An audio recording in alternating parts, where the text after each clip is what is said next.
So once again, thanks for coming. So we are here joined by Fernando Hernandez, Osama Rizvi, and legendary Mark Rossano, who's very active on YouTube and in investment circles. So thanks for joining us. So the topic of this webinar it's the energy transition in the age of turbulence, and I believe that this adjective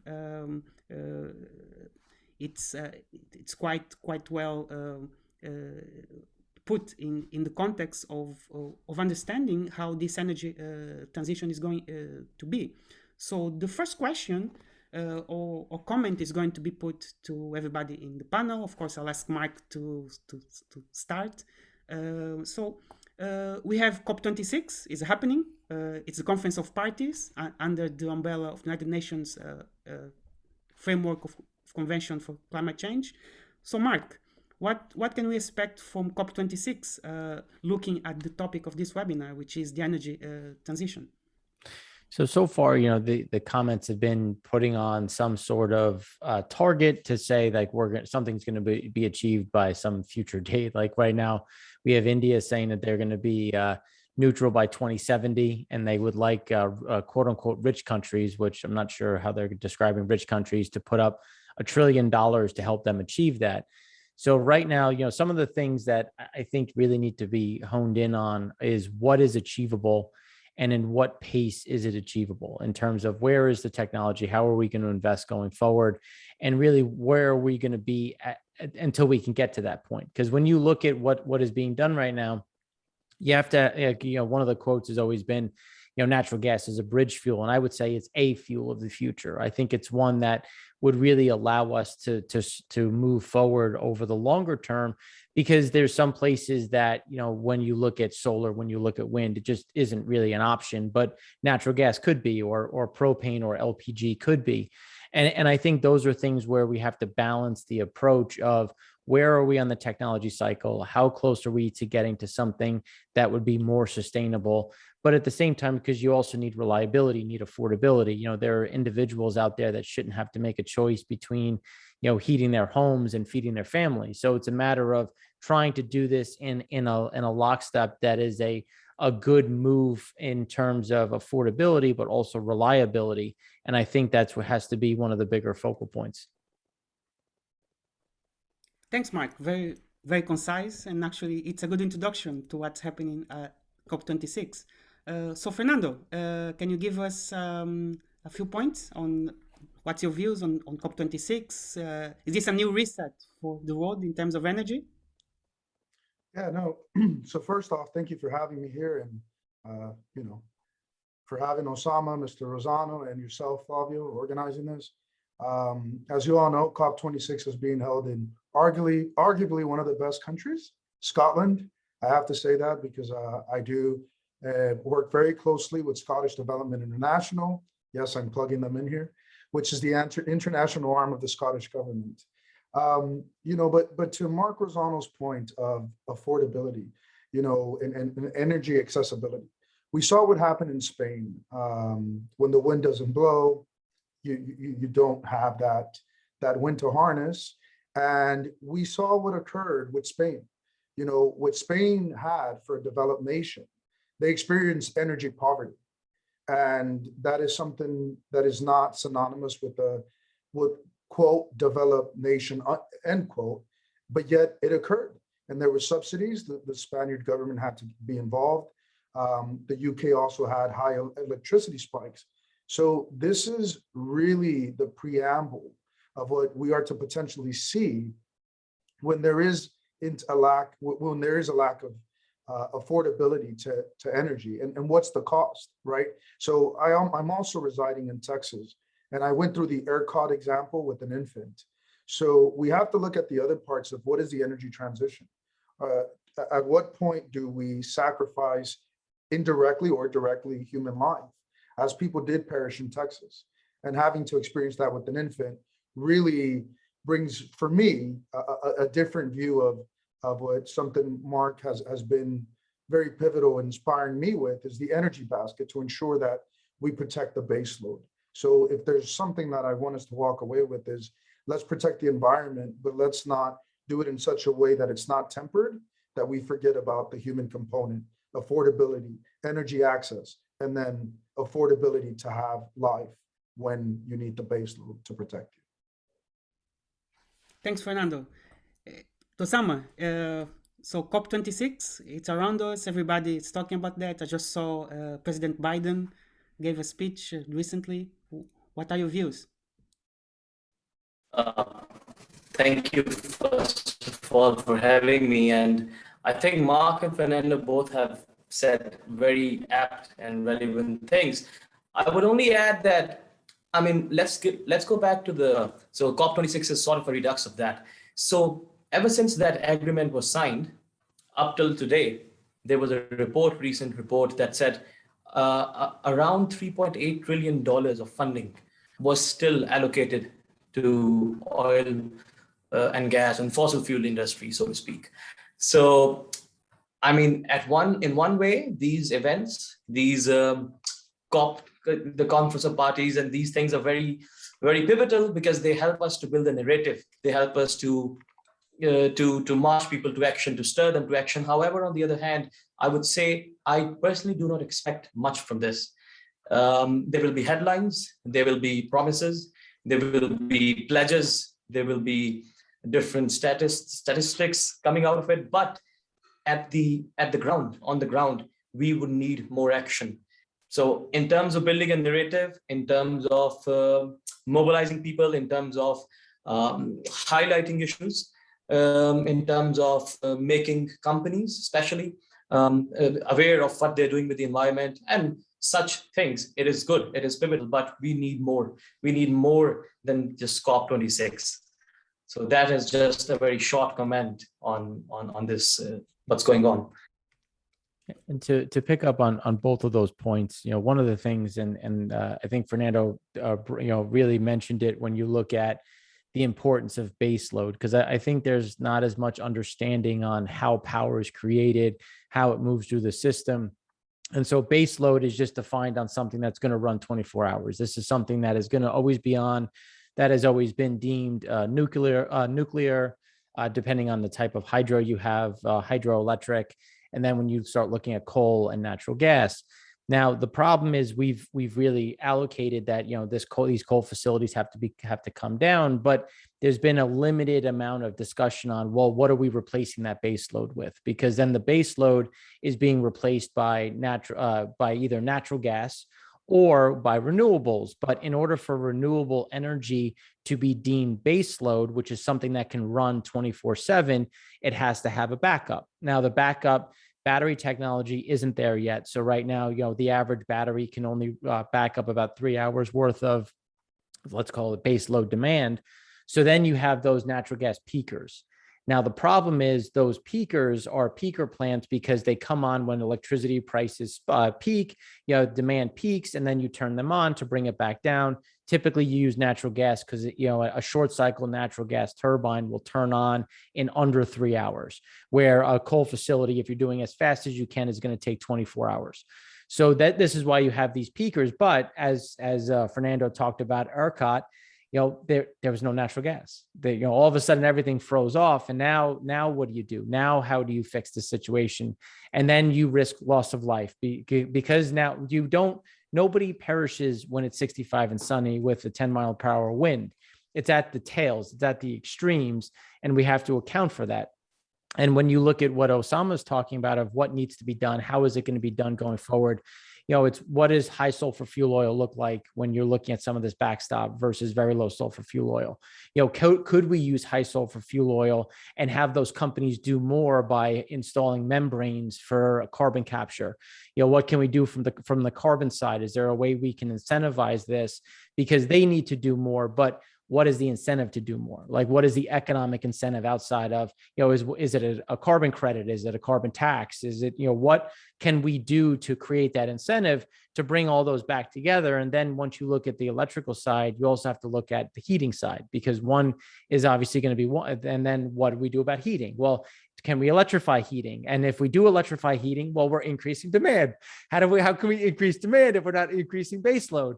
or are we going to use natural gas? Or then these are the types of questions that, so I always like to break them up into electrical generation, industrial, and then heating for the local, for the home and the business. Thanks, Mark. Actually, that was going to be my second question. It's your comment from Fernando and Osama, of course, on the current energy crunch, and particularly looking at Europe. I'm here based in Europe, and natural gas prices are just off the roof. One of the good things about the US is that US is blessed after the shale revolution with abundant access to natural gas quite cheaply. In Europe, prices are probably 5-6 times more expensive. So basically, can you do some comment on that? I think everybody's crazy here in Europe because the EU actually approved a new strategy for energy in 2019, the so-called European Green Deal, which is actually quite ambitious, but just like you guys pointed out, they forgot the baseload energy. So I think everybody it's criticizing now the European Commission, the President, and the current, I believe, Commissioner for Energy, I believe, is a lady from Estonia, and she's been quite attacked in the circles. So can you do some comment on that, particularly looking at Europe? So Flavio, if I may just add, just to quickly add to Mark's point, is the U.S. Secretary of Energy very recently made an announcement regarding coal, and you can actually sequester coal. It's without going too nerdy on the colors, it's the brown type of hydrogen. So basically, you can create coal power and sequester it. So now it starts to change the dynamic of how do we look at sequestration? How do we treat sequestration? Coal that's why in 1840, coal was replaced biofuels by 5%. If we're looking at Backlund Mills data points, and that's what created the first energy transition. So for completeness, we're on the third transition, aiming for a fourth transition, which is an aspiration, not a reality. But having said that, coal is quite accessible. It's not like LNG. You don't have to go through the liquefaction process and all the et ceteras. So having said that, I'm not bullish on any type of energy. I'm bullish on protecting, back to Mark's point, the base load and the human life. Because if we don't have that, then what do we have? So it just forces us to look at coal very differently. And I think it comes back to the technology component where, if one is to say right now, well, there's different types of sequestration. We have direct air capture. We have to give that technology 5 years to truly understand it. But what we do know about sequestering CO2, it's been done since the 1970s in the Permian in Texas, albeit for enhanced oil recovery. Having said that, we moved to Norway. Norway has done it without having to use CO2 to promote the movement of oil. And in Sleipner in 1996, and then that was followed by the Snow White field offshore, in 2008, millions of tons of CO2 have been sequestered. So I know CO2 has become kind of a buzzword in terms of sequestration, but we have to look at the Sleipner field of 1990. Sorry, there seems to have been an issue there. I just wanted to add that sequestration does work. It's been here and we can use it with coal. I just wanted to really add to that point Mark mentioned on coal. Osama. Sure. To build on what Mark and Fernando said, I mean, the current energy crisis, it's not only about energy. You see, it's we're living in what can be termed as an inflationary spiral. It's the shipping containers from Mark has talked a lot about this on the show as well. So there is a congestion on the ports. There is a pent-up demand just right now. And historically, if you look at the figures, the domestic production of natural gas has fallen across different countries. And we have essentially come out of like a war, like everything was halted, everything stopped, and then everything just sprung up back again. So it is more, I would say it has the element of, the issue has the element of being structural, but it is more of a timely issue as well, the current energy crisis. And this is where, I'll talk about this as we move on, but this is where what I call the dilemma, the decarbonization dilemma, presents itself to the world. And Fernando has written about it as well, where the reality and rhetoric, they're just diverging. We were talking about base load, we were talking about ERCOT, we were talking about the recent polar vortex that happened, right? And that thing, when juxtaposed with the ambitions being presented at COP26 or Paris Agreement, they're just poles apart. And that's just to give a passing comment on that. So that is where this dilemma becomes forward, this energy crunch. And interestingly, you see that everyone is procuring more coal, everyone is procuring more conventional fuels. Whereas, ironically speaking, we're also having COP26 and all these pledges. So this is where the reality meets the rhetoric and policy meets actions, and things becomes interesting. So, yeah.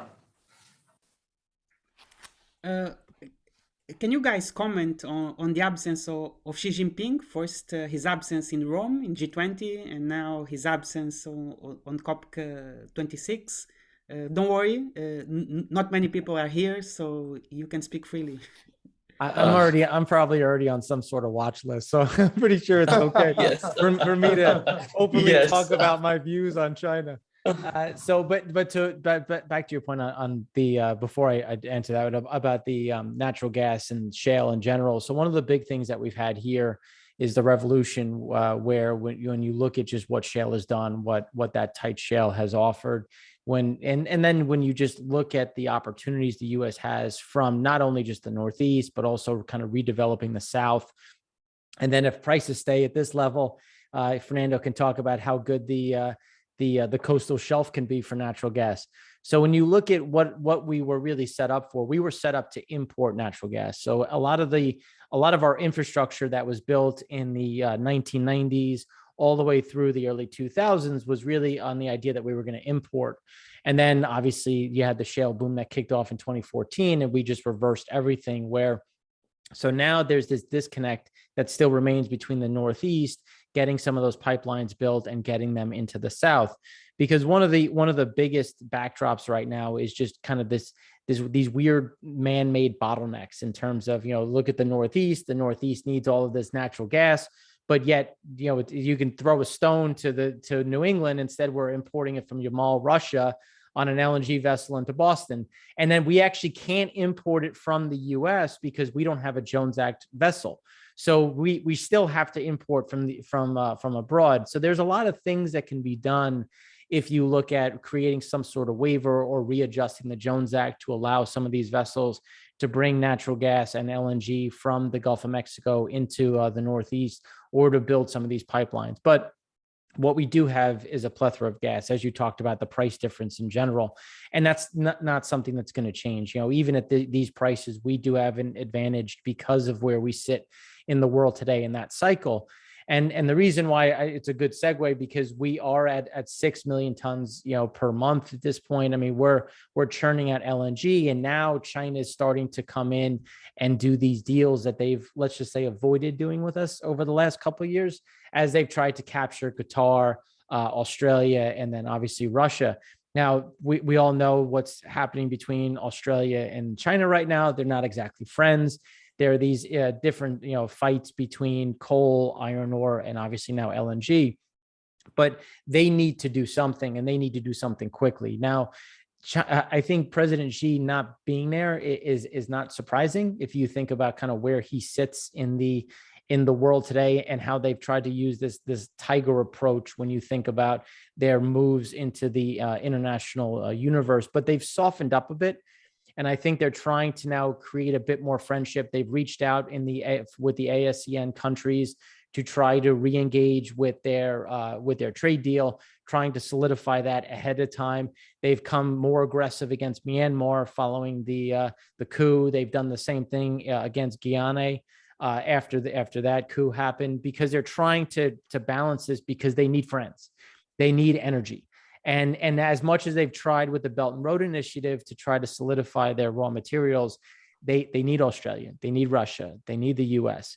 So there's only so much they can do before they see their prices continue to spike, because their input prices, if you look at the PMI data that came out overnight, or the purchase, the product managers index, I mean, you're looking at a significant input cost. And what are they but an export nation? So if they're importing higher prices, they're going to export those prices, and people are going to go elsewhere. So they also need to do this from an economic standpoint. And then their local consumer, the local consumer in China is being absolutely crushed. And they're trying to find ways to address that, which is why if you look at the difference between the PPI, or the purchase price index, and the CPI, the consumer price index, there's a country mile between the two of them, because they're trying to outsource some of that price and trying to protect consumption. So I think he's trying to walk a line here of, I need to be friendly, but at the same time, I have to be realistic. And I think they're pivoting a little bit, but again, there's a lot of unknown when you think about him not being there. And I think what that's going to signify going forward on how serious they are to this conversion. Yeah, and if I could add to Mark's comments there as well, we also have to look at CO2 as a weapon, right? We know oil as a weapon, but CO2 as a weapon is a geopolitical tool that will start to have a more pronounced role. What does that mean? When the Biden administration in 2021, so I must say I'm an energetician, not a politician. I just happen to read other things, as some may say. So having made that statement, when the Biden administration made what some would say accusations to China for genocide, the Chinese administration said, if this continues, we will not play along with your climate goals and or objectives. So we are already seeing that CO2 is being used as a point of leverage, because CO2 is much harder to sanction. It's not like oil. It's not piped. It's not waterborne. It spreads atmospherically.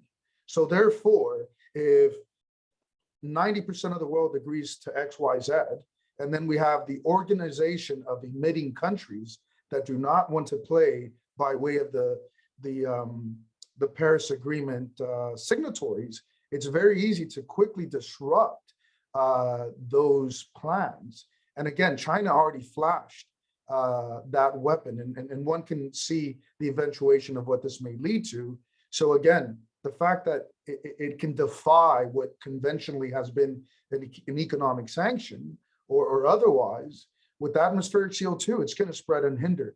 So we have to look at that vantage point. And again, yes, I am going as far as to say the organization of the emitting countries, because we're seeing Venezuela and Iran trying to further their business flows because they've been sanctioned by the US. So to come full circle, we have to look at this new weapon.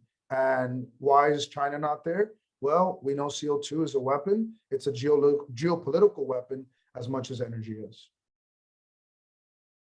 Good point. Osama.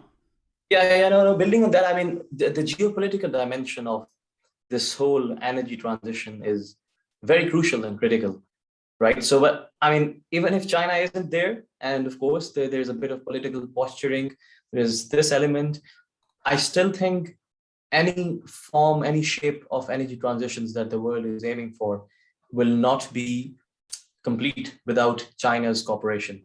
That's what I mean, because look at the size of the country, and you will in one way or the other have to get it involved. And when I say that, it means a lot of politics come into the play, and they know that. She knows it. Russia also knows that it's we're talking about gas, it's supplied to Europe, and we were talking about energy crunch. A huge part of it is Russia, right? It's geopolitical power. How, as Fernando said, weaponizing energy, how they weaponize energy. But the point here, the point to note and take here is, how do you bring all these nations on board where there are so many diverging interests? So China, even if it isn't there, it is one of the top 10, I would say, the top 2 polluters, US, China, and another. So it accounts for 75% of the global emissions, the top global emissions. You can't do anything without it. And this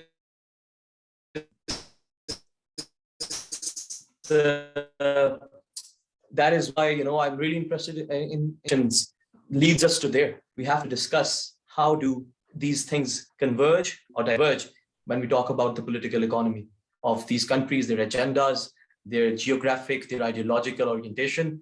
So this is really important. And one of the things, I know we've talked a lot about carbon, but there's also sulfur, there's also methane. There's, when you look at the greenhouse gases in general, carbon gets, that's the one that everyone likes to talk about. But when you think about impacts to the actual environment, it's much broader. So when you look at what China has done, they've also been more aggressive on the sulfur side. They've been more aggressive on the shipping side. They signed along with the IMO 2020 initiative. And so there is, what are they willing to do, and how can they use it for themselves? Now, the other side of the weaponized component, they've also just, they'll just increase export prices. They'll just pass it off to the next guy where, okay, well, if you want this, well, you'll pay for it. And that's where you're starting to see that pushback, and people are actually shifting some of their supply chains of saying, well, can I pay for this? Like, what am I going to pay for? And when you look at their issues in terms of droughts and floods, because it's very specific, like some areas within China have these crazy droughts. And then in other areas, you're talking about, especially the Yangtze River Basin through 2020, you had these biblical sized floods where I think water touched the toe of a statue that hasn't been touched in 2,500 years or something crazy like that.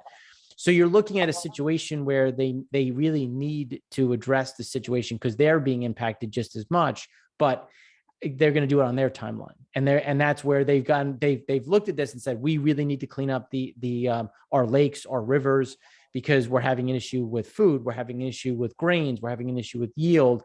And they also want to have AI and be the technological leader. Well, if you have a PhD in artificial intelligence, you can go anywhere in the world. You do not have to go back to China. So there's also a certain amount of, they want to attract the top talent. And if you can't breathe, and if your white shirt is going to be yellow by 12 p.m., you're not going back. You're going to go somewhere else. So there's also that balance, which I think they've done a very good job of addressing. And it's very low hanging fruit, going from coal to natural gas, addressing the shipping problem and signing on with IMO 2020. But how far are they willing to go? And I think we're starting to find out that they're not willing to go that far yet, because they still want to be that economic powerhouse and be the what the world relies on for trade. And if I could add to that really. Yes, please go ahead. Oh, okay. Sorry, there's a lag there. My apologies. Back to methane, right? When we look at the energy transition, we also have to look at what does that mean from a consumption standpoint, right? We can only produce that which we consume, which then emits. So what I'm getting at is methane, CH4, which CH4 is natural gas.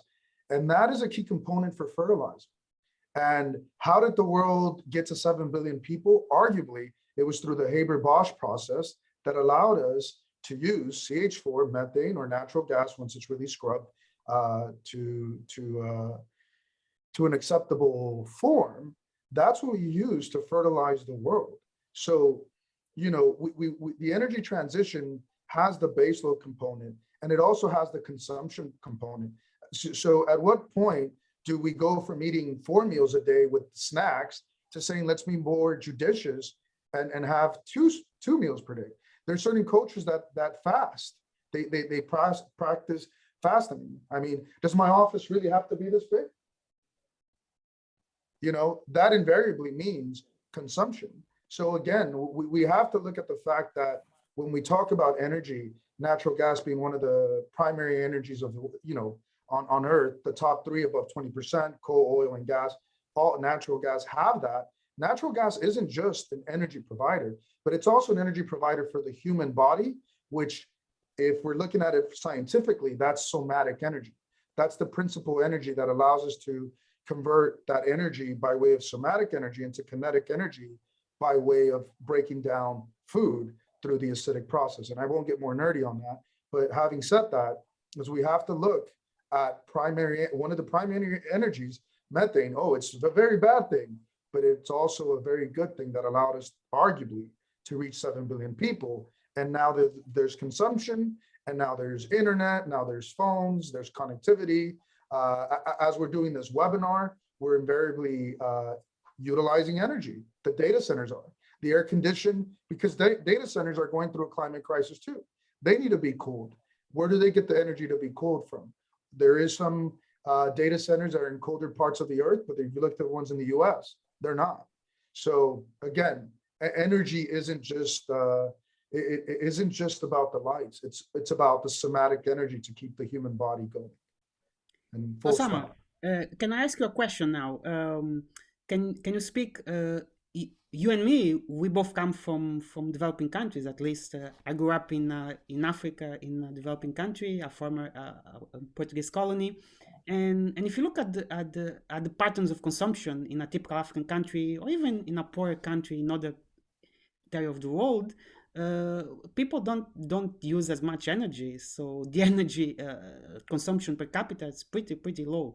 So people use still charcoal or even biomass as and the consumption is very low. So how can you do an energy transition if those countries need to industrialize? They need to have huge consumptions of energy if they want to catch up. Can you talk a little bit more about that? I think this is one of the key issues I think people misunderstand about this energy transition, because you will need a political coalition of countries on board, and Europe and OECD countries are in a different level of development. Let's put it that way. Can you speak a little bit more about that?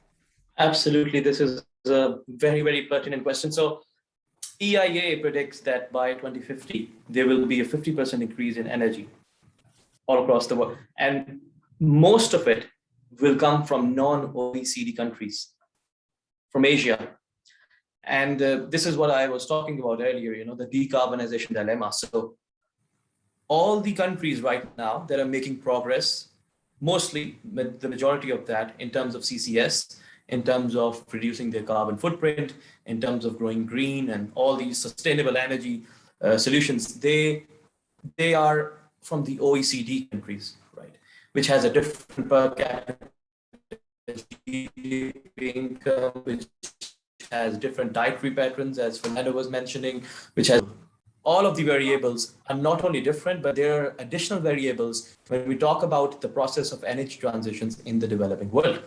Right. So I once did a consultation session for the United Nations here, and I was not surprised, but it was at the same time a little surprising to learn that climate change and such issues, they were not even amongst the top 10 problems amongst the for the people when I did a survey here, and that was true even in the conference. So, because we are talking about food, we're talking about security, we're talking about Maslow's hierarchy, of which I'm a big fan.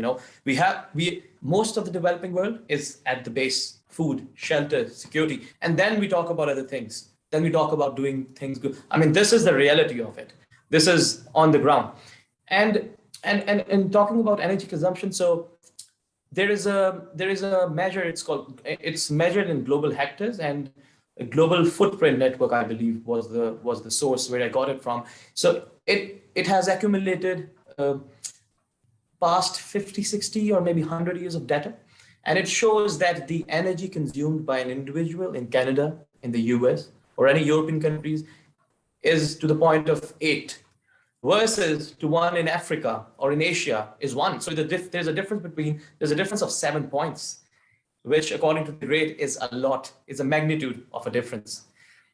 And when you talk about these things, then the element of what has been termed in academia as carbon colonialism and such things comes into aspect. That all the countries now industrialized, now developed, it is recorded, it is well known, they burned fossil fuels to reach where they are right now. However, asking and demanding the developing world, which, as I've said, have a huge amount of different complex variables to deal with, is not the simple solutions. And there are different theories in that. One of them on which I'm working on as well is degrowth by Jason Hickel. I won't go into the detail, but it seems, you will have to, in the end, you will have to come up with an arrangement which seems fair. And this arrangement, which sort of is a boilerplate approach. What will work for the OECD countries, what will work for the Western world may not and will not, I would say, work for the developing world. And we are talking about diet, we're talking about industry, we're talking about personal consumption, we're talking about electricity, access to it, and all sorts of things. As Fernando said, it's not about electricity. Energy is a lot of things: cement, plastics, housing. There are lots of homeless people in Africa and in the global south. What are they going to do? Right? There is a huge amount of millions of people that don't have access to electricity. If we talk about the energy transition, even in the conventional sense, about food production. And so renewables are going to take a lot of space. And I'll talk about the issue of spatiality once we discuss the political economy of it. But so what you decide whether you use the land for agriculture or whether you use the land for installing solar panels. Then topography comes in, and there are lots of issues. I'll stop now, but the point I want to present is that not only there are different variables, but there are even more and complex variables, complex factors while we deal with energy transition in the developing world. And I'll stop there. Mark, can I ask you a question? It's related with we are seeing these trends in Wall Street. So we are seeing on ESG we see a lot of active investors now. We have seen this new investment fund being active on Shell and proposing actually a split of Shell company, which is a huge company. One of the and Shell has been betting actually on energy transition for, I would say, for decades now. Actually met a few guys from Shell. What's your view on that? On this new funds and this societal pressure to make oil and gas companies more sustainable? I'm a little bit skeptical on those moves, but I'd love to hear from you, Mark. Well, I think that their heart is in the right place, but they're going about it in the wrong way. Because when you look at what the incentives are, there already has to be that natural move or incentive to move to position yourself and to really pivot into something different. And you're starting to see a bit more of this aggressive move towards renewable diesel and towards the renewable side on the fuel component. And going back to Osama's point on food, well, what does it take to make soy renewable diesel? There's a lot of soy oil. There's a lot of canola oil. There's a lot of oils that are coming from these crops. And I think we really have to address, okay, well, what are you doing to capture some of this carbon?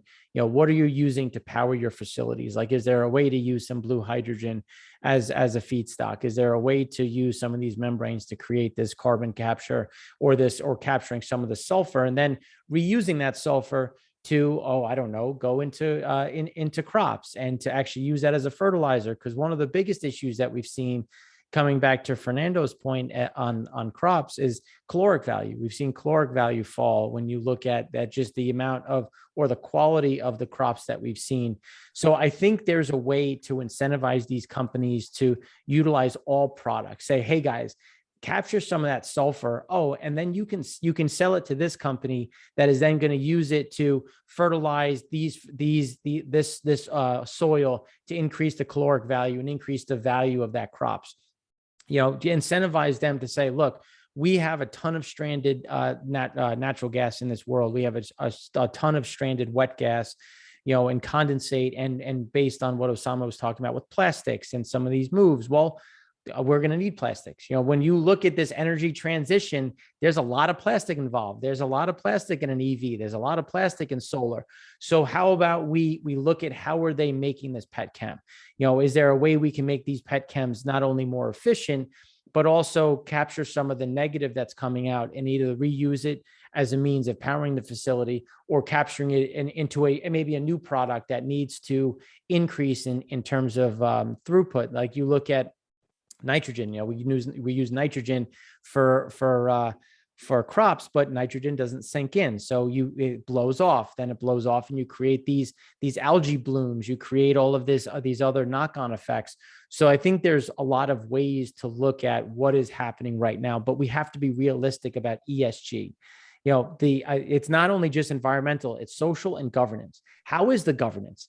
Do we have the right governance? What is the social impact? And when you look at Apple, when you look at Tesla, well, let's do full cycle economics. Where are you getting your lithium? Where are you getting your cobalt? How is it being mined? How is it being transported from Africa to get assembled in China, then get assembled in China coming over to the US? We have to look at this realistically and be honest with ourselves of what are we trying to achieve, and are we just targeting this one industry, where we really have to look at what is the economic process of all of these companies and can we make them better? Fernando, what are your views on that? And by the way, can you do some comments on mining? I think mining, this perhaps needs a new webinar, and perhaps with a few people from the mining industry, which we can reach out, because I come from an oil and gas country, but also from a mining country. So can you talk a little bit more about that, Fernando, picking up on what Mark has said? Yes, absolutely. I will, just because there's always really great topics that are brought up. And I'll start with the financing, which does come back to Caterpillar, right? This is in the public domain, so I'm not saying anything that an NDA would preclude me from saying. But having said that, the pressure for publicly traded companies, it's real. Even the privately held ones are real. There's this thing called capital flight. If you're not willing to adjust, that capital will go to a company that will signal that they're willing to adjust. So, there's this tug and pull, and this isn't anecdotal. This isn't something I read in Financial Times. These are real life discussions, but I have to respect the NDAs. But having said all that, there is now the ESG pressure, and how do we ensure that that pressure does not come one that allows a company to not have future investments, to invest in what one would term clean tech or renewable, the et ceteras, and their traditional business. So it's a really fine line to work and to work through. But again, it's very alive and real. Going to mining, if we look at Caterpillar, they did a key acquisition of a CO2 company. We can call them a carbon offsetting company. And when I say by carbon offsetting, I'm not talking about, you're shipping a container to here and there and you're offsetting it with trees. No, like this is a technology that Caterpillar acquired. So obviously, the fossil fuel industry has faced this, right? Now Caterpillar knows that a lot of what goes into electric vehicles, I mean, you're looking at cobalt, you're looking at all these rare earth minerals. And the reality is that's going to be the next place you're going to be looking at. I mean, you have transducers, you have sensors, you have microchips, you have, and the reason we're on this webinar is arguably due to these minerals, and they're finite, right? And it's not like an oil well, right? Where it's just going to come at you. No, there is absolute, the pictures say it, this is not my sentiment. You can view it on Google. There is an environmental impact to what you're doing to the topography. And what does that do later on? We've seen China, for example, when they went for rare earth minerals, what did that do to the water, to the rivers? So again, the energy transition is just much more than creating a photovoltaic panel, because in the process of searching for these minerals, you're polluting water, you're polluting communities. But again, that's the concept that I term that as emission elsewhere countries. That is happening not in a developed nation's backyard. So we don't see it, out of sight, out of mind. And the reason I can say that is I come from a developing nation, but I also have a developed nation state of mind. So I can see both sides. So again, we look at emission elsewhere countries. I've just mentioned the mineral component. And again, Caterpillar is seeing the writing on the wall. This is why they've acquired the CO2 clean tech. And moreover, when we look at the photovoltaic panels that are going out to the earth or have gone out after Germany's energy wind initiative, a lot of these solar panels came from China. But again, not in my backyard, in an emission elsewhere country's backyard. So that's what gets lost. That's what's not seen.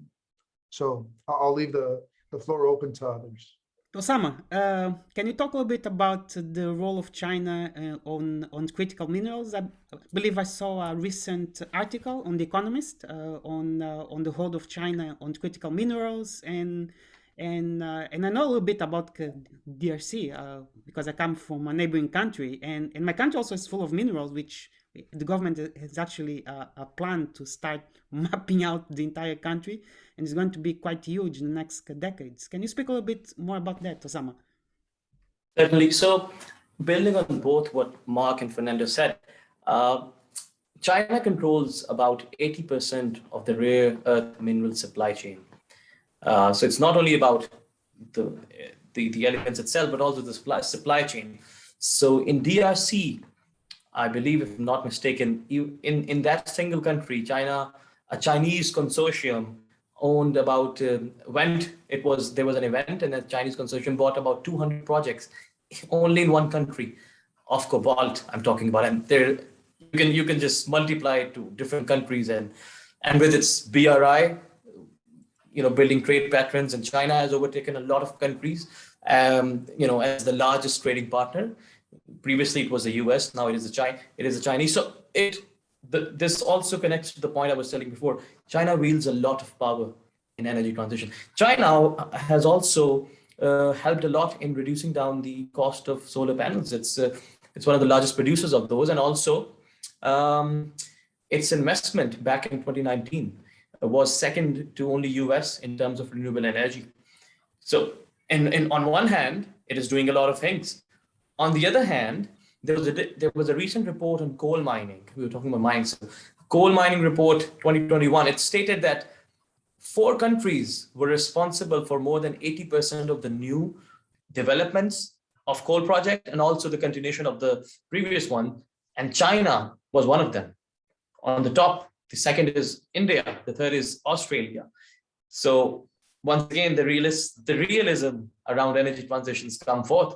And I would say we cannot discount what China is doing as playing its part in the energy transitions, because of course one of the largest country in terms of population. They have people to feed, they have people to provide housing with. There's an emerging middle class. It has already emerged. Others are also emerging, and they are doing what they can, as Mark said, but they're just not there.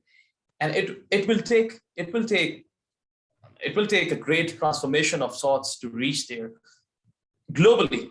Not talking about China. Globally, it will take a lot of structural changes to be where we want to be.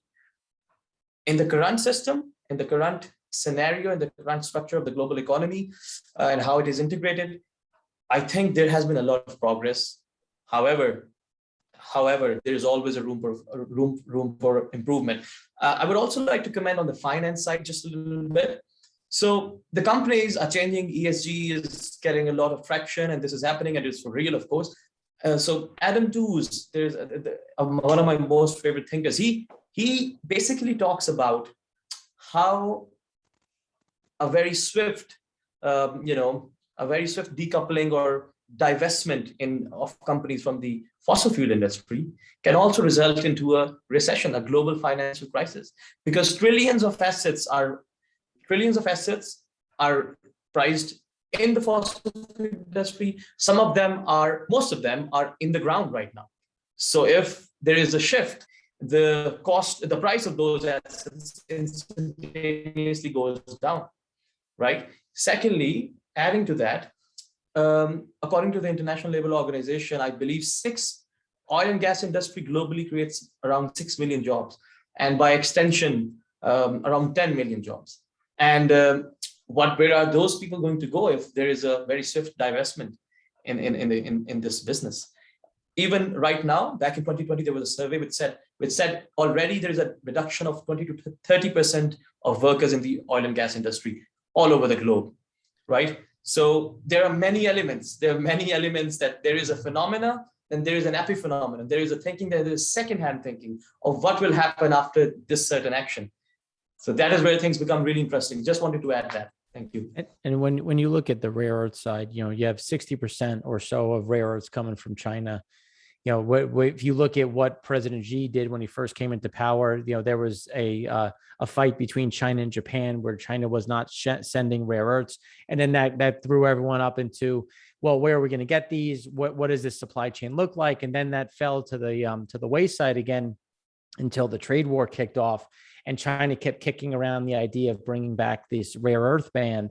But I think it's a good point when you look at how is China going to fit into this, and how do we start to adjust our supply lines, because our supply lines are going to be so important.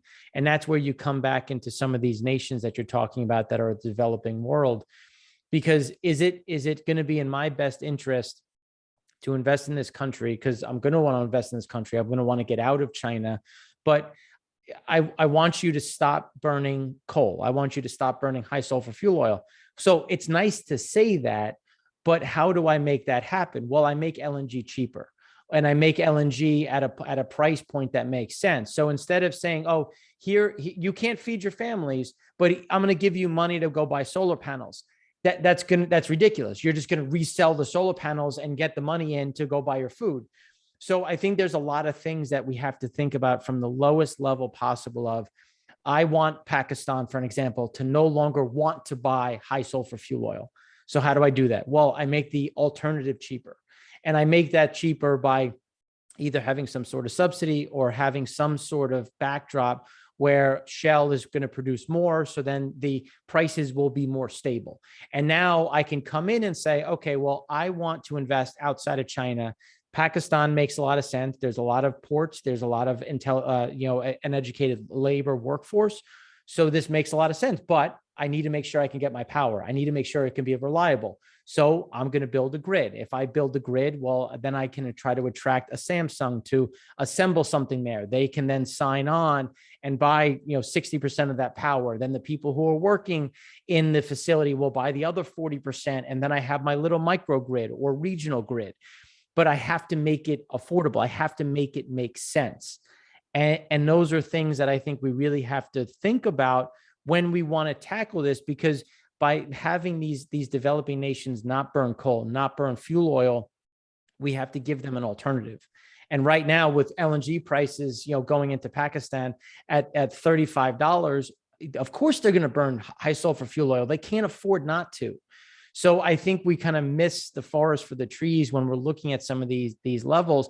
And in the process, what do? We bring manufacturing to some of these developed nations. We bring a higher paying job. We bring a certain amount of opportunity. And again, you start to, and then on the selfish side, from the developed nation component, you've now diversified your workforce. You've now diversified your supply chain. You've now created more resiliency if China decides, oh, I'm not sending you that, or I'm going to send it to you, but it's going to have a 30% tariff. Well, I can just go to a neighboring nation, nearby nation that, oh, by the way, is on the other side of the Strait of Malacca. So it's a little bit better from a supply chain perspective. All of a sudden becomes much easier. And then, I think you start to see the benefits, because now it's less shipping time. It's less, there's all these knock-on effects that happen if we just start to get really serious about where are we going to invest and how are we going to structure and who are our friends. And I think that's where you start looking at the ASEAN nations and some of the Central Asian nations in terms of the opportunities that are there, because there is a lot of raw materials in this region. There is a great workforce that can be tapped to really build out and diversify. Thanks, Mark. Fernando, my question is to the panel, but I'm going to pose to you to answer first. It's about the role of nuclear energy. I was looking at India, and I hope you guys, the three of you, can talk a little bit more about India. I think India, it's a country with huge potential, alongside with Pakistan, Indonesia. So all of these countries in the energy transition, will they buy nuclear? Is nuclear an alternative? I know that France now has been proposing new generations of mini nuclear reactors. France is really huge on nuclear. The French don't care about Germany. Germany is really adverse towards nuclear. The UK, I know that also they had some financing in some nuclear power stations, power stations in Hinkley Point. So is there a role for nuclear power in these mid and big size countries, countries like Indonesia, India, Pakistan, Vietnam? So because I know that nuclear is very expensive. Can you talk a little bit more about that? Yeah, absolutely. So, anytime we bring in a new industrial ecosystem into the harmonious ecosystem that has existed on Earth for thousands of years, you're going to have an adverse impact. We just spoke about solar panels, right? They're created with coal. You're using minerals that are polluting the rivers. So are solar panels as bad as nuclear? That's a rhetorical question. But that's just to say, anytime we make an adaptation or change to the normal environment, we're going to have an unforeseen or foreseen consequence. Personally, I don't preclude nuclear from the energy matrix or the energy basket. In certain areas, it will have its place. One of the things that I like about nuclear personally is that you can use that electricity to create hydrogen, right? I'm very bullish on hydrogen. Again, it's a form of energy as well. So when you couple nuclear energy and you can power an electrolyzer and also a fuel cell, you're creating very clean electricity in that way, because a fuel cell only emits water, or vapor water. And nuclear itself isn't having these pronounced CO2 emissions. But again, it all depends on the pros and the cons. One of the things that is pretty interesting about nuclear is that it's not beholden to topography. It's not beholden to weather, right? Weather and climate are different. Climate is more macro, weather is more micro. That is to say, if you don't have wind to spin your turbines, then you're not going to produce the electricity you envisaged, or the sun. So we look at geology. Certain countries, you look at Europe, the amount of oil they produce is not sufficient to meet their needs, right? That's why the UK went into Iran to start this friendship to develop oil. Going back to nuclear, 1970s. Why did France go for nuclear? It has to do with the oil embargo. And if you look at Vaclav-Smil's data points of the energy matrix, the basket of energy, France has utilized nuclear, but what is very interesting is that they've also used phytomass, which is wood. It's just a fancy word for wood. And that has been part of their energy mix. So if that makes sense for a particular country, and again, after I went through the ERCOT situation, it really, and I will say it on record, it radicalized my view on energy, because I was there with the newborn. And if nuclear is a way to protect human life and the base load, and the other energy outputs aren't available to do that, then we should protect the human life. And that's where I stand on nuclear. So I'm very bullish on nuclear. I am someone who believes in it wholeheartedly.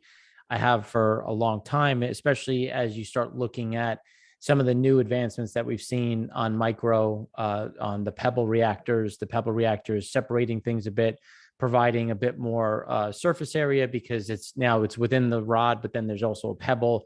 So there's a coolant opportunity. There's a way to manage that a bit better. But now when you look at thorium, which is being tested in China right now, using liquid salt, you're looking at things that are even better, because you're getting further away from uranium. You're using something that is a bit more holistic, and at the same time, it's more plentiful and it has less damaging sides. So you can always turn to the errors of where we've seen the failures, going back to Fukushima. The problem is and this is not to get anyone in trouble from GE, but we knew that was a problem back in the 70s when it was built, or really the 60s, where we did things that were wrong. And the construction, why would you put the backup generators below sea level? Like, why would you ever do that with the assumption that you could have a breached flood wall? So there are ways to make this safe. And then there's ways to also shrink, because I think, Osama has brought up a good point where he talked about land. Like, land is a resource. We need to respect the fact that land is a resource. So we have to be cognizant of that. and how much, what is the footprint of a solar farm versus the footprint of a regional or a micro, nuclear reactor? What would be the footprint of a thorium reactor? And then you have to be sensitive to, well, how am I going to get water to it? Because it's going to take water to cool it down. So we have to respect, again, where's fresh water going to originate? So we have to think about these things critically, because I can say that, hey, I love nuclear, but it may not fit for everyone. But if we utilize nuclear more in some of these other areas, well, what does that do? That opens up some of the other types of regional fuels that can then go to other regions, that can then bring the price down and increase the availability. So there's a knock-on effect. And I think, back to Fernando's point, when you look at what happened in the US in the 70s, Nixon went away from that.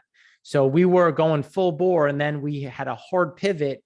And here we sit today, and the problem is cost, because you look at the cost overruns, you look at the political, the politics that come around it. You look at where are we going to put this uranium? Where are we going to put the spent capacity? And I think thorium is a very interesting opportunity to get away from that, as well as the pebble reactors, because there's some very exciting new things that are out there that brings the cost down, shrinks the footprint, and just creates a safer environment for everyone. Osama, looking at countries like India, where I believe 70% of its electricity comes from coal, can nuclear make a difference in terms of saving lives, in terms of emissions? Mark and Fernando both have very comprehensively addressed this question. So I would just add a little bit of, just a regurgitation of what was said. I think, I live in Pakistan, right? So there has been a lot of new energy projects recently, both from our own government and also as part of the Belt and Road Initiative by the Chinese. And it is safe to say, the data shows that hardly any of them is really bent on nuclear. Most of them is coal, hydro, or other forms. And one of the reasons is what Mark said, it's the cost of it is quite high. Also, the risk, it's a risky business, right? That we have 3-4 disasters going back in the history, and it's always there. And very important point, which I believe is very relevant to developing world, is also the know-how, the knowledge. It's a very elaborate thing to build. It's not really not everyone knows how to do that. So these things, which are quite evident, cost, the risk around it, the public awareness, where it is going to be built, the surrounding area, and then a country like us, like India, of course, who burn a lot of coal, unfortunately, but we have been improving on that front as well. But yeah, so I think the element of finance, the costing, makes a lot of difference. So for India, which is one of the top 10 global economies, it may make a difference, but for Pakistan and other countries like us, at par with us, it'll take a while, if anything, to adopt this aspect of the energy. However, subscribing to the non-binary thinking and energy basket, I believe it is going to be a significant part of the energy mix in future. And I think India is a key pivot away from China. Like, how do we get away from China? How do we diversify? And I think the other thing that Osama's brought up as well is, when you think about, we also need transmission. Like, it's not only just about power generation and power storage, but it's about transmission. And if you look at the transmission lines in India, they are so congested. So it's going to be a matter of, how do you decongest some of this? You look at Pakistan, and if you look at some of these telephone poles that just have wires on top of wires, you have to think about, how do we fix the transmission to make it more efficient as well. And I think that's going to be another key pivot, because from a US perspective, from a Western European perspective, you're going to want it to invest in India, but you're going to want to also invest in, well, how are you generating power? Because selfishly, I want to make sure that my facility is not going down. And the only way I can do that is by making sure your power stays on and those transmission lines are wide open. So I think we have to think about this investment on a 3-part basis, in terms of, what is the power gen, what is the power storage if needed, and then what is the transmission to my facility, and how do I create that that natural supply chain to make sure that things are sustainable. Yeah, good points. So the next question, it's a question that deals with finance, of course, and also about opportunities. So opportunities in this new space. I come from Africa originally, although I'm here in Portugal. I'm also partially Portuguese in terms of origin, but I see a lot of opportunities in Africa and in developing countries in general. So the question, it's a little bit about. I know that Africa is going to be one of the countries that is going to grow a lot demographically in the next decades as well, alongside the other regions. So the question is, what are the opportunities in terms of participating in this energy transition? In terms of financing, should I go to a fund in London and start investing in renewable energy, or should I just go into traditional oil and gas and perhaps just invest in those projects, perhaps as part of a supply chain? What are your views on that?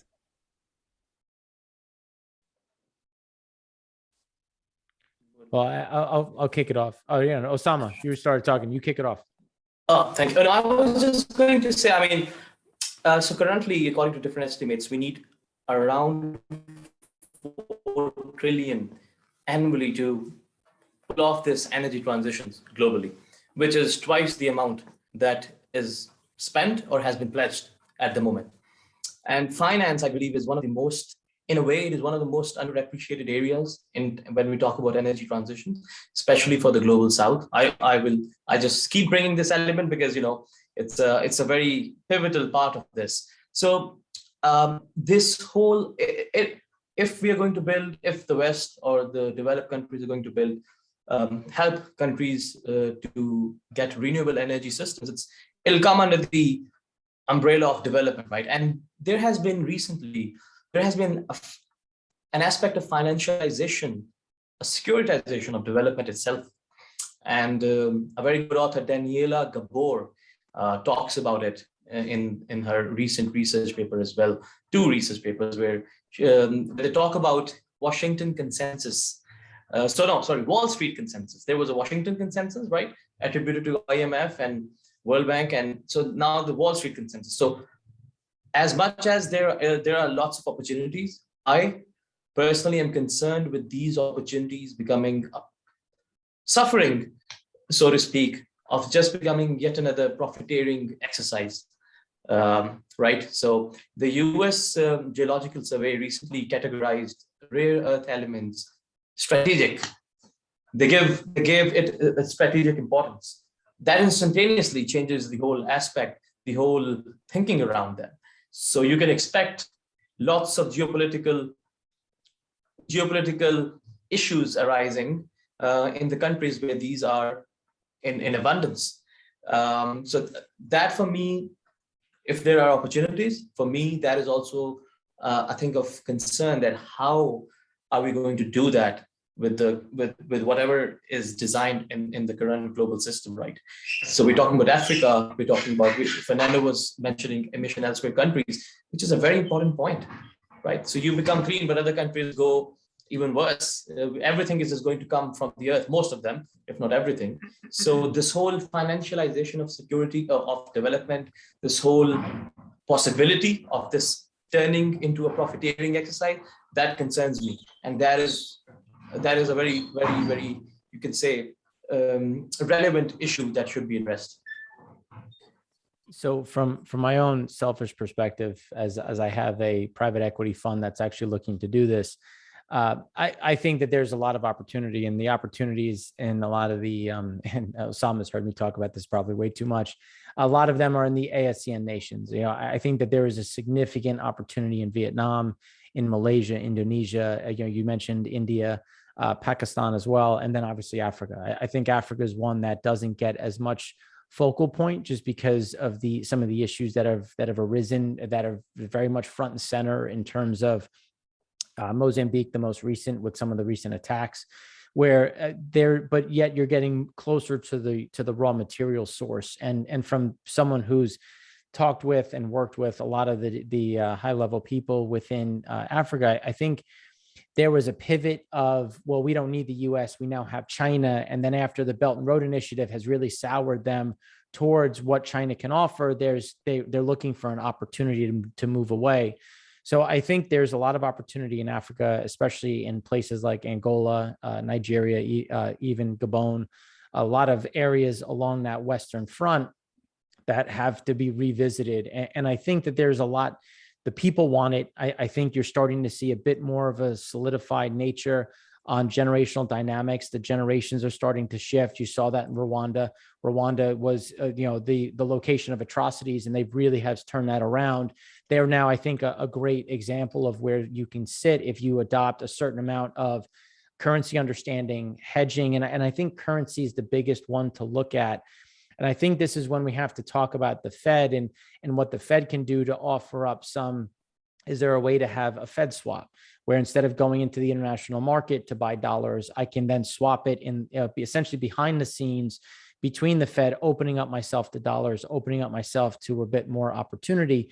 And then if you look at what China has done with a lot of overfishing within the west coast of Africa, there's again more and more opportunity to really jump in.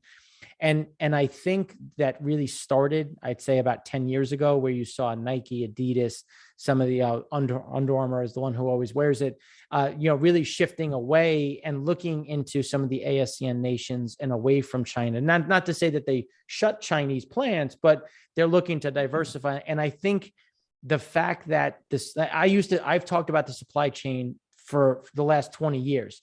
People are like, oh, why do I care? Now, everybody now knows why you should care. I mean, if this was not a wake-up call to why you should care about the supply chain. So I think there's now this reinvigoration of, how do I get away from China? How do I get away from maybe 3 plants in India, having 1 plant in India and 2 elsewhere? And I think that you're seeing some of this globalization, because what has the US done for the last 40 years but outsource the supply chain and outsource inflation? So now we're seeing some of this inflation come back, and you're going to start to see these investments adjust. But long answer for the shorter way to do it is really Vietnam, Malaysia, Indonesia, and then Nigeria, Angola, Gabon are some of the ones that I would be looking at. But Vietnam is the one that I've really been honed in on. So if I can add to that, in West Africa, we look at the electricity availability for Botswana, for Ghana, Namibia. Namibia is less than 50%. So as we well know, is that there's a lot of different West African fields. Typically, they're developed with FPSOs. The gas is looked upon as something at times to flare. It depends on what you see on the satellite imagery. I'll leave that there. But having said that, there's other fields that are to be developed. I can't get into very much detail here, but if we start to look at oil companies making a strategic shift to become electricity companies, this is something that's happening in Africa, where you can go from gas to power. And that's a great thing, right? Because if you're strategically centered in an area that can provide electricity, again, going from natural gas to power, which is going to provide electricity to local populace, I think that is a very great thing. Moreover, the excess natural gas, instead of venting it or flaring it, my apologies, you can use that natural gas to create blue hydrogen. Now, blue hydrogen, people are like, oh, hydrogen is a buzzword. It's not. Hydrogen's been around for quite some time. You look at the United States, there's over 1,600 miles of hydrogen pipeline. It's just new to some people. But because it's new to some people, doesn't mean it's a new idea. It just means that it's being discovered by others. So if we start to adapt that into the West African market, where this gas that would other valuable finite commodity or this energy, molecular energy, instead of venting and flaring it, we can use it with the steam methane reformer or reformation, create hydrogen. Now we're doing very powerful things in my view, because I look at CO2 as the next big data. I don't look at CO2 as a wasteful thing. We've been conditioned to look at CO2 as something that goes from well to wheel to pipe. But the reality is, the reason we're fighting the pandemic and COVID is plastic is a derivative of CO2. The syringes come from CO2. So if we start to look at CO2 as data, as a valuable commodity, and some may look at plastic as not being very nice or not so nice, but people being administered with vaccinations, that's coming from syringes, not some green bamboo idea. So going back to Africa, if we start to use the hydrogen, use the CO2 that's emitted from the steam methane reformer through blue hydrogen, you can sequester that CO2 permanently or store it temporarily, or combine it with the power to gen facility so that you do start to create for the local populace in West Africa things as plastic pellets, right? Now you are able to introduce CO2 for carbonated drinks. The UK had to bail out its CO2 industry because there was going to be a shortage of CO2 for the food and beverage sector. So is CO2 really that bad when it's being intervened so that the food and beverage industry has access to it? So why shouldn't West Africa have access to that CO2? We just have to look at it differently. And what does that mean? You know, that means other things, right? Fertilizer. You can create a country now that instead of importing can become an exporting nation of, instead of flaring this methane, the CH4 becomes part of, you know, exporting the fertilizer or using it in country. Moreover, and I digress after this, you can blend CO2 you can blend CO2 with hydrogen to create what is known as syngas or e-fuel. And the reason it has a very high appeal is because it has a lower CO2 footprint. And you can use that to actually run gas turbines or other machinery. And if that machinery as a secondary output is collected into a gathering manifold for the CO2, you now have a circular economy for countries in Africa whilst producing output through gas to power, and the hydrogen itself is a valuable commodity as well. You just have to build microgrid infrastructures because you can use fuel cells to electrify that hydrogen that came from the steam methane reformer by way of CH4 methane, right? Really bad? Not so bad when we electrify it, and all we're doing is emitting vaporous waters, and we can provide electricity for villages, towns, municipalities. I think that's a beautiful thing. I think it's a win-win for everyone. And it's really a matter of obviously getting people to invest, because, you know, how am I going to get Lyondell down there to build a facility where, if you look at Nigeria, how long have they been trying to build a refiner? You know, it comes down to, you know, you have to respect tribal, like there is a tribal nature behind a lot of these countries. But at the same time, social media has helped them understand a bit more about what is potential. So while all these things are great to say, there's a lot of corruption. There's a lot of, and you have to address what is the corruption going to look like. And then I need someone from an investor. I need someone who's my base load, because I can't trust the local populace to be able to afford. So how am I going to attract a Lyondell to come down, make those pellets? And then, so you kind of need that anchor, and it's a chicken and the egg a bit.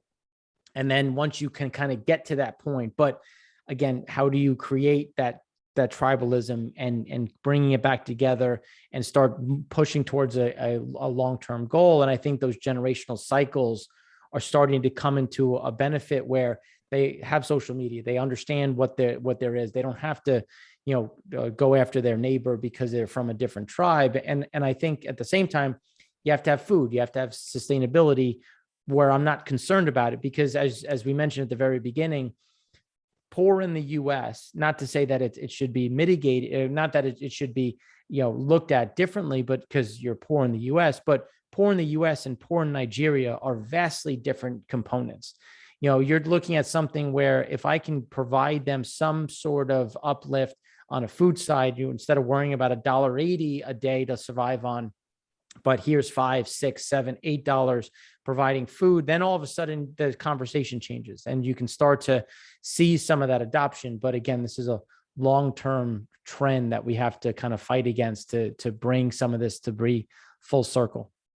If I can just quickly add to that one, you know, just to give the panoramic view, Again, I'm behind so many non-disclosure agreements, it's not even funny. I'm surprised I can even say my name at times. But having said that, as mentioned, there is this view for oil companies to become electricity providers. And one of them is that shall go unnamed is a European E&P. Now you would say, well, why would they be concerned of what's to happen? The thing is, they're also seeing ESG pressure on the European stock exchange being publicly traded. We have satellite imagery. Now you can see what's being flared, what's not being flared. So therefore, there's this impetus to, okay, if we don't make a change now, another company will, right? It's competitive. You're fighting for dollars, but you're also fighting to ensure you don't have capital flight. And that's what makes one of these projects very neat, that it's without saying too much, it's a country that it's not on most radars and would start with the clean slate. But to Mr. Rossano's point, there is these other nuances that one does have to account for. But in closing with that it's very exciting to see this European E&P saying, we have this really great discovery.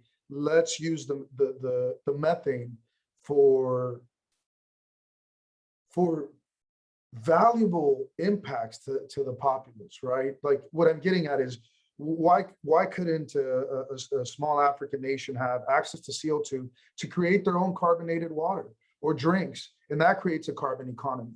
And then with the plastic, they now have a way to bottle this plastic and have a way to create, again, items of value instead of having to import them. So again, perhaps I'm being too utopian, but sometimes you have to be when you look at technology. Otherwise, you don't patent it because then you're your own worst enemy. And I digress with that. No, thanks, Fernando. We have a lot. I hope this can actually lead to different events and projects because you guys are a source of knowledge. I think I said this to Mark and to Osama that your knowledge is actually quite complementary. So it fits pretty well into this topic and to the things also I want to do. So just to wrap up, because I know that Osama, we are in different time zones. I'm in Lisbon, Mark is in New York, I believe Fernando is in Houston, and Osama is in Pakistan. So we need to wrap it up and hopefully not to exhaust everything in one webinar, because these issues are very complex. I actually have a very specific view on what Mark has said about the institutional issues, because I like institutional economics, and the best book I read recently was that book, very famous, of Darren Acemoglu, of James Robinson, Why Nations Fail.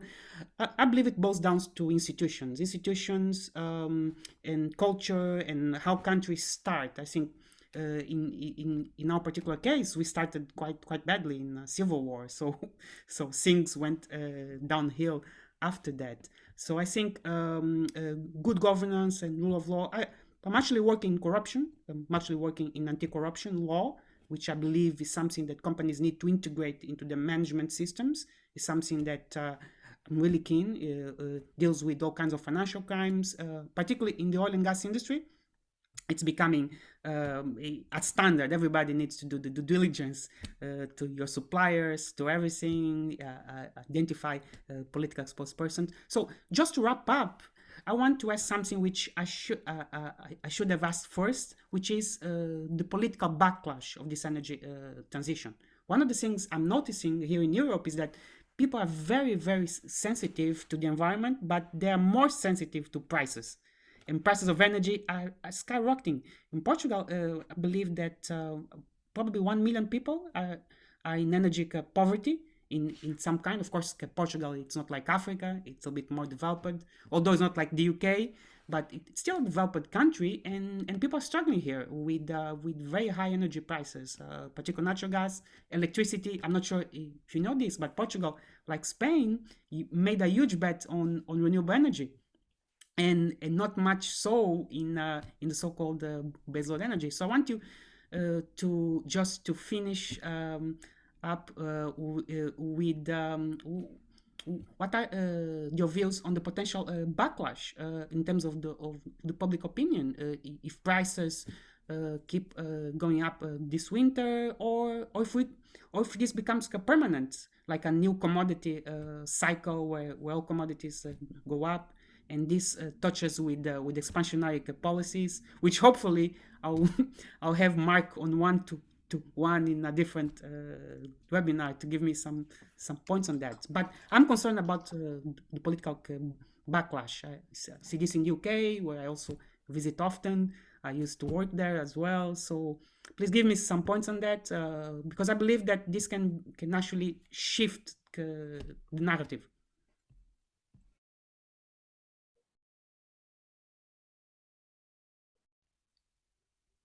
Osama, you can go first.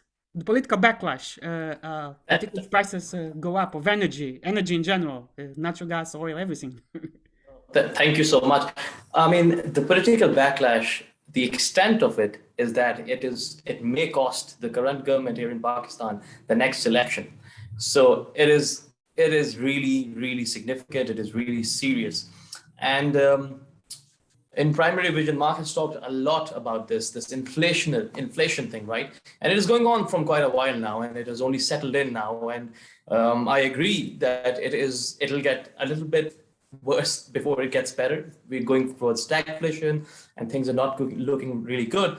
I believe this is where, and it speaks to one of the points, Flavio, that you were talking about as well. This is where the role of state comes in, and much of I'm talking about the academic literature, much of it just centers around what is called techno-determinism, only on technical aspects. Some of it is only socio-technical transitions. But I believe to have a plan that would work, I believe the role of state needs to be really strong, and which also calls for another debate whether it should happen or not. But I believe there is no other way, because the political backlash is also is going to be there.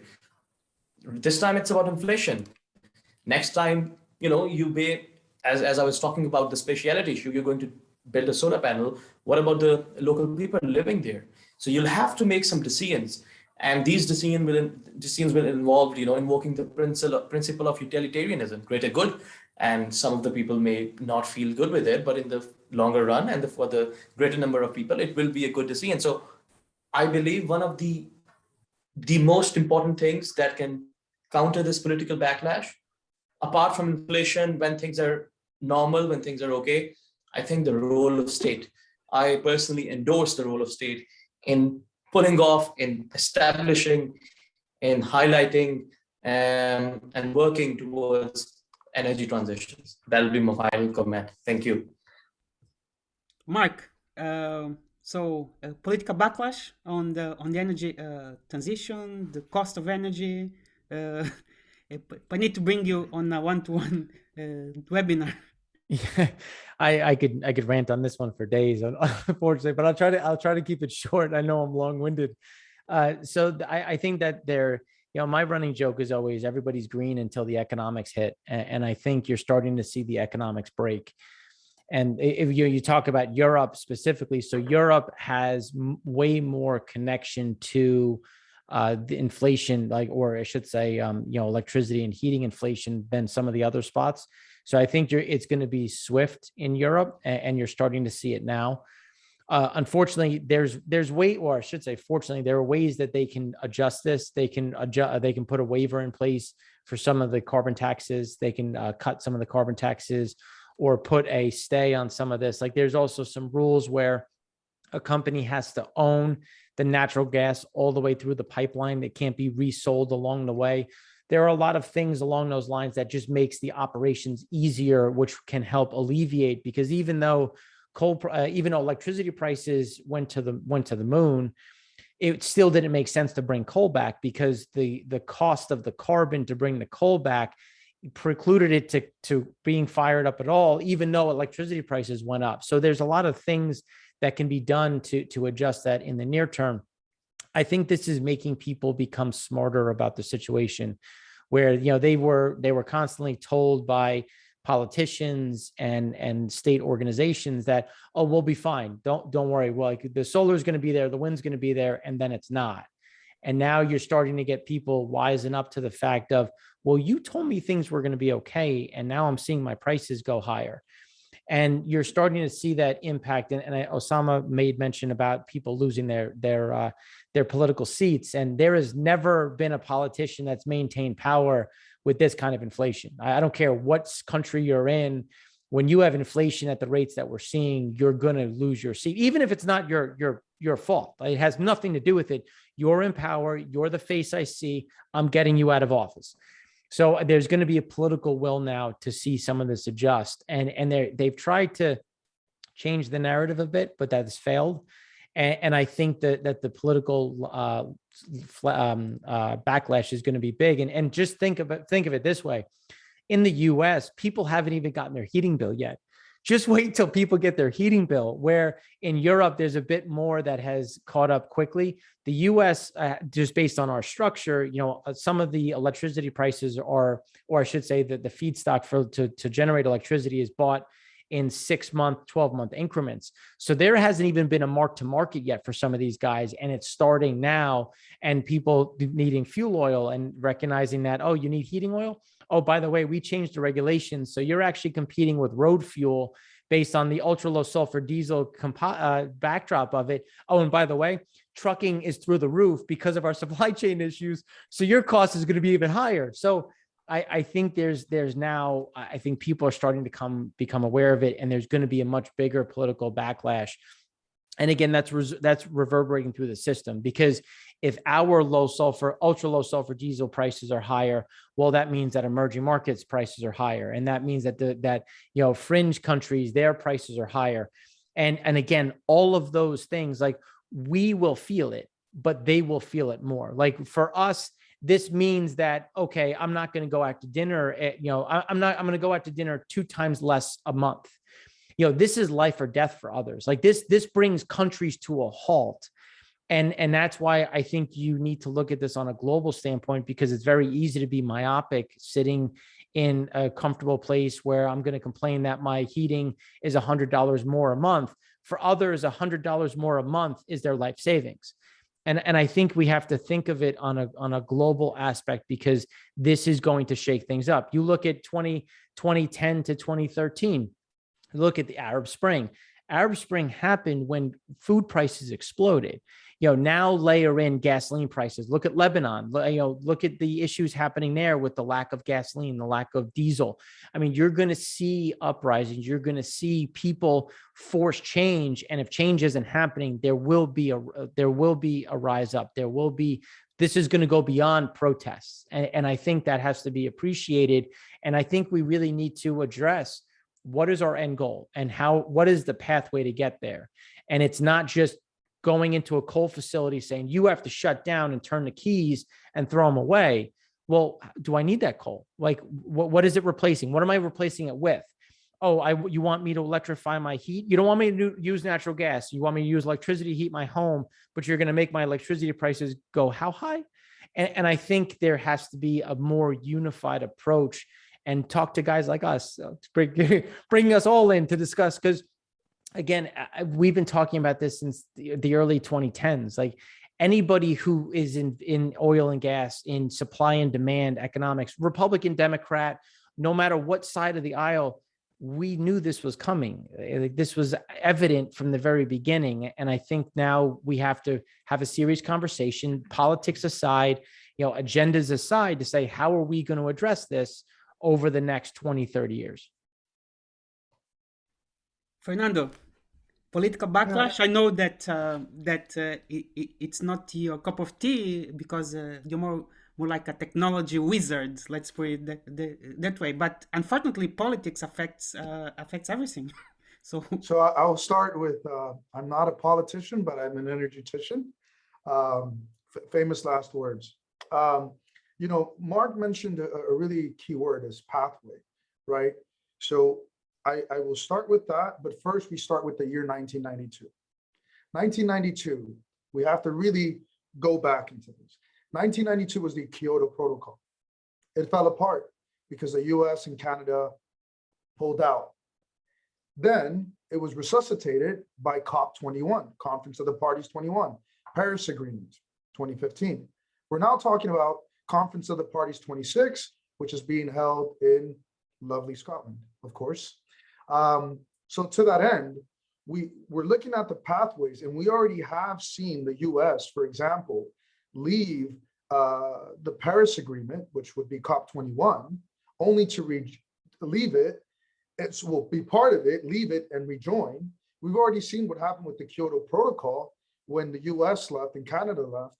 And now what I'm getting at is, what is the pathway? What are the decarbonization pathways? Because there's over 150 signatories to the Paris Agreement. And name one nation, and one can't be named, that has built a scalable grid built on renewables for millions. It doesn't exist.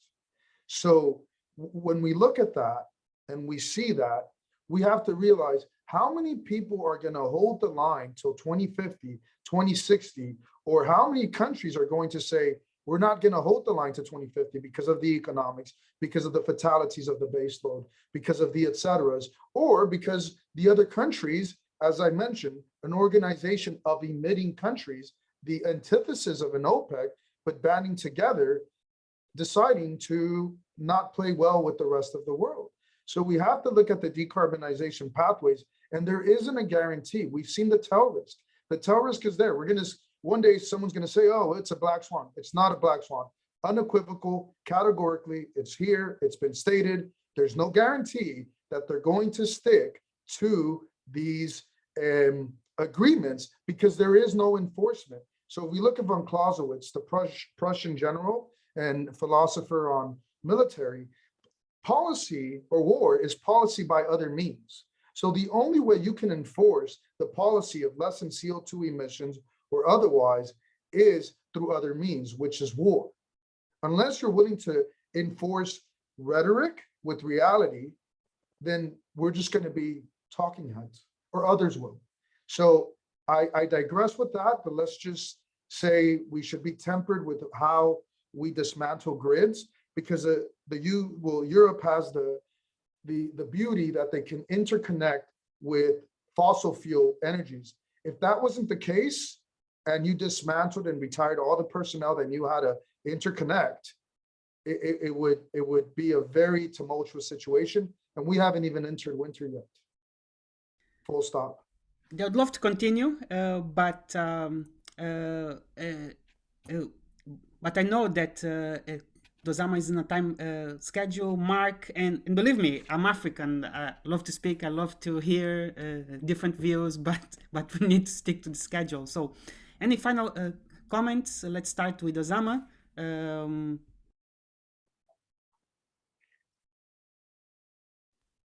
Can you hear me? My internet is a little bit funny right now.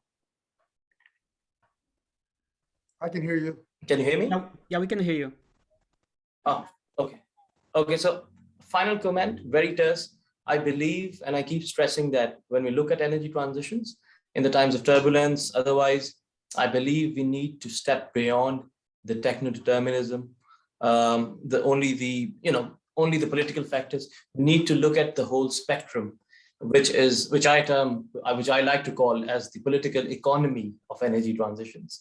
What will happen to the jobs? What will happen to the people? What will happen to different countries? Secondhand thinking. So I believe there is a gap, not only in literature, but also in policy making as well on this front. And I think there is an urgent need to step it up, to look at the whole spectrum and not only at one or two aspects. Thank you. Mark, any final comments? I need to bring you one-to-one to explain a little bit about monetary policy. I saw some of your videos, really amazing. I actually agree with your view. So, any final comments on the energy transition in the age of turbulence? Sure. I appreciate the opportunity, and I welcome all discussions. My background is FX rates and commodities, so I could do this all day from many different levels. I think, one of the things that we've erred on many sides is nation building, and I think sometimes we think we can go at this green transition as a nation building backdrop without appreciating, the intricacies of it. Like, just like anything else, if you push on a string, it goes, there's a million other strings that get pulled or pushed or whatnot because of it. And I think that is a very key component that we have to respect. And I think we have to get more strategic in the sense of, I think everybody agrees that we have to address this. I don't think anybody out there doesn't agree with that.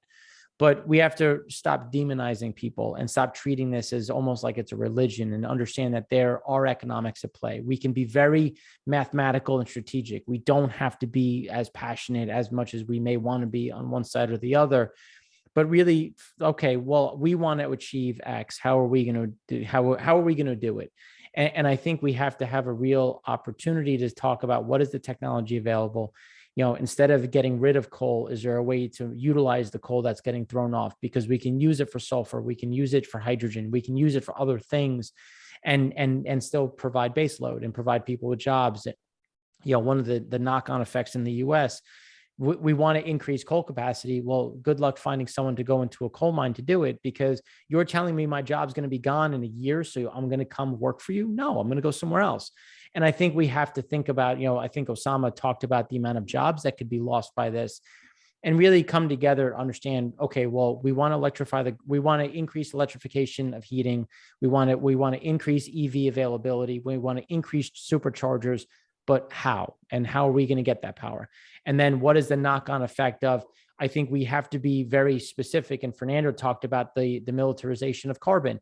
How are we going to force China to do something? Oh, it's because I'm not going to do business with anyone anymore because, I just built 3 facilities in 3 other nations, and I don't need you as much anymore. And I think, but again, all of that takes time. And I think we have to respect the fact that this isn't a quick switch. This isn't just pointing to facilities and saying they all have to be closed, but be strategic, be mathematical, be, realistic with what our goals are and how we can help others along the way. Me going to West Africa saying, here's some solar panels, have fun.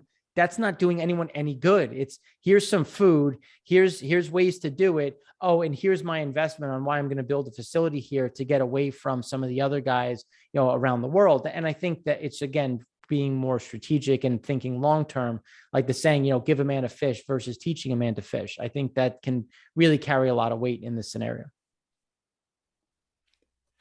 Fernando. So I'll just say 5%. That's what I'll close with, is 5%. Why does that matter? Again, in 1840, coal reached 5% of, it displaced biofuels. That created the first energy transition. After that, we had the second energy transition in 1915. That came by way of crude oil.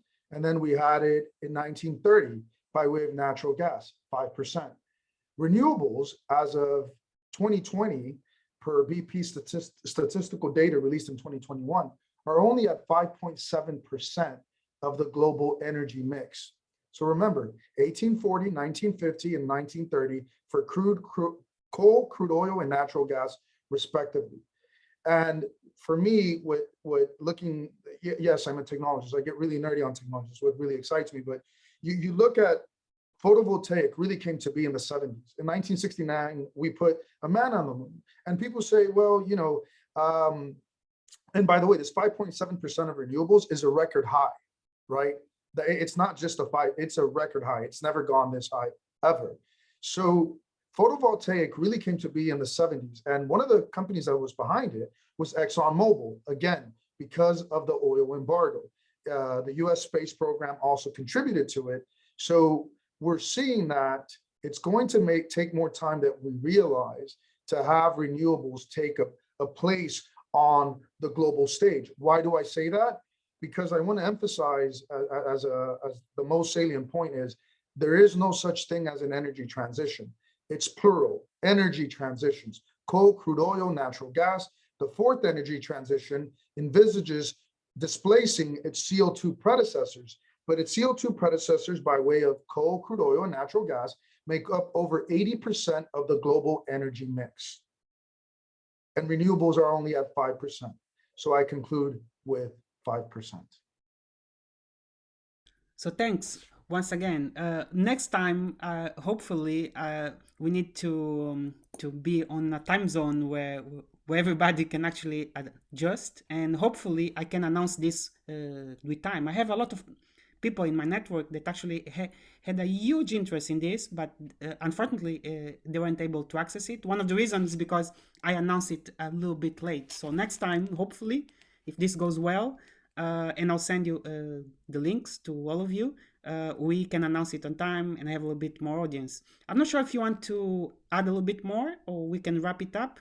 We have a few people in the audience. I'm not sure if they want to pose any questions or. Well, one of the things that I think it fits to what Fernando was saying is, anytime we've had an industrial revolution came on the back of cheap energy.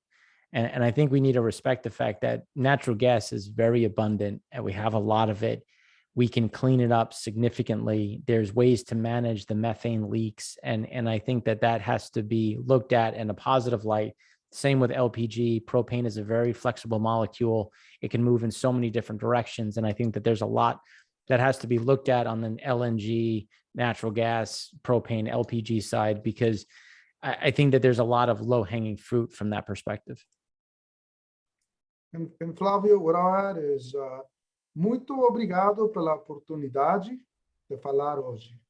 So thank you everyone for your time and for allowing me to present. So next time, please do let's announce it in time. Please confirm so I can actually bring more people from the industry and a little bit of senior members. And this was great. So really amazing. I'm really impressed with the panel. So thank you very much. And I'll send you a link, guys. I recorded this. I'll upload this on YouTube, and hopefully we can also start growing our channel that will deal with that, and hopefully bring you guys on one-to-one or in a different format to talk about different economic aspects.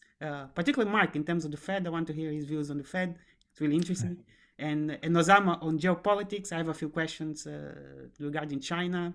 But time it's of the essence, and I have a British watch, so it's not my African watch, so it means that time it's really tight. So next time. So once again, thank you again. This was really great. Hopefully, I'll send you the link, and if you have any objections, I can edit it, I can change it as well if there are any issues that and hopefully we can start collaborating more. So sure. Thanks again. Thank you. Thanks. Bye. Thank you. Thank you. Thank you. Thank you. Bye. Bye. Bye.